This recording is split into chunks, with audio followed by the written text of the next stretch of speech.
Hey everyone, Michael Fabiano here with Sports Illustrated Fantasy, and we now have 2 weeks of fantasy football in the books, and we've had a lot of injuries specifically to the quarterback position. So for those of you who need help, I'm bringing in SI's fantasy and betting analyst, Jen Piacenti, to help you on the waiver wire. And Jen, let's start off with the quarterbacks. Who should people be looking to pick up for week 3?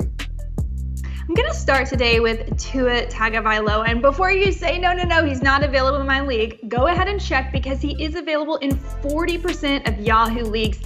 He had a career game on Sunday. I don't know what else there is to say. 6 touchdowns, 469 yards in a dramatic comeback win versus the Ravens.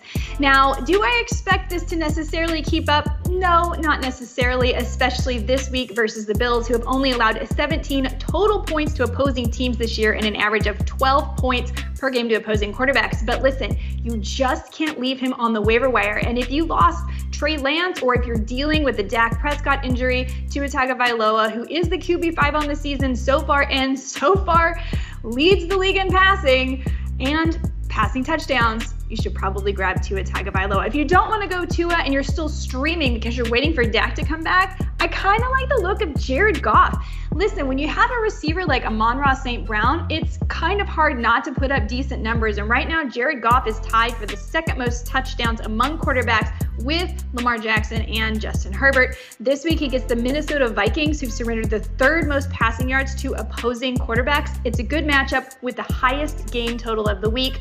Otherwise, of course, if you're in a crowded league, Jimmy G would be the natural substitution for Trey Lance, and Carson Wentz, our guy from last week, continues to impress. Another 300-plus yards and 3 passing touchdowns on Sunday. And quarterback has quickly become a very thin position in fantasy football with the injuries and the apparent downfall of Tom Brady and Aaron Rodgers, who face off against one another this week. Let's move on to the running back position. You want to talk about thin. There is not much on the waiver wire, but you've got a few options. 6 wide receivers have scored more than the top scoring running back so far this season, who is Nick Chubb. So yeah, you're right. The running back position is just feels like the dregs right now. I'm sure this is going to change. But the guy to target this week is Raheem Mostert, who out-touched Chase Edmonds 17-6.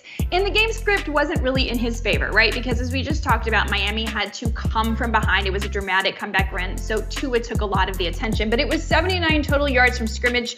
We want to keep an eye on this because we know Mostert can break off big runs and big plays, so he's someone that you probably want to grab, available in 60% of Yahoo leagues. The other person to keep an eye on is Darrell Williams. James Conner left the game with an ankle injury, stood on the sidelines. It's probably not going to mean he misses a lot of time, but Darrell Williams was the guy that got the goal line carry, 59 yards, 3 catches. And remember, in this Arizona offense, that goal line running back is the one you want to have rostered. So you put in your claims for Darrell Williams. He's available in 96% of leagues.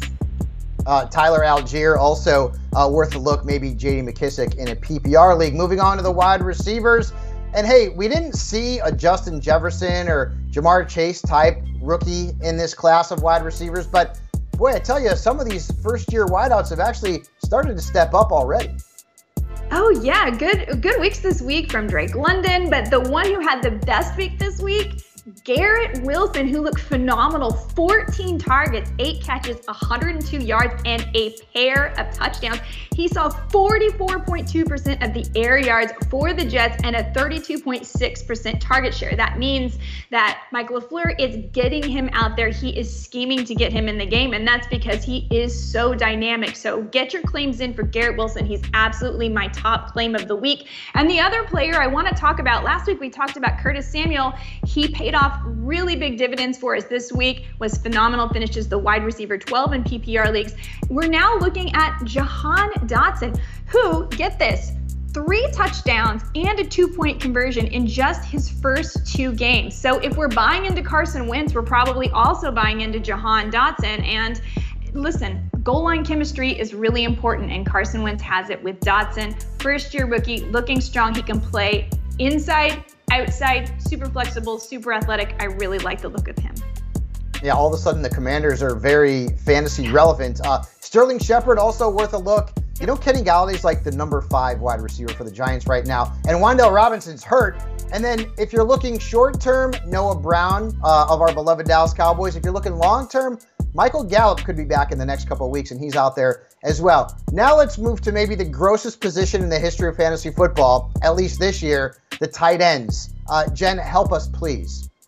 So, Gerald Everett is actually the tight end 4 on the season. He's run the second most routes after Travis Kelce. In this week's game, he had the same amount of targets as Mike Williams and Austin Eckler. So listen, 6 catches, 71 yards, not a huge day, but we're just looking for a solid floor. And until he shows us otherwise, I think we just have to go ahead and trust Everett. I'm sure some of these numbers have been inflated because of Keenan Allen's absence, but that being said, you got to roll with what's working. Evan Ingram is another one I kind of have my eye on. He saw 8 targets on Sunday for a 27% target share.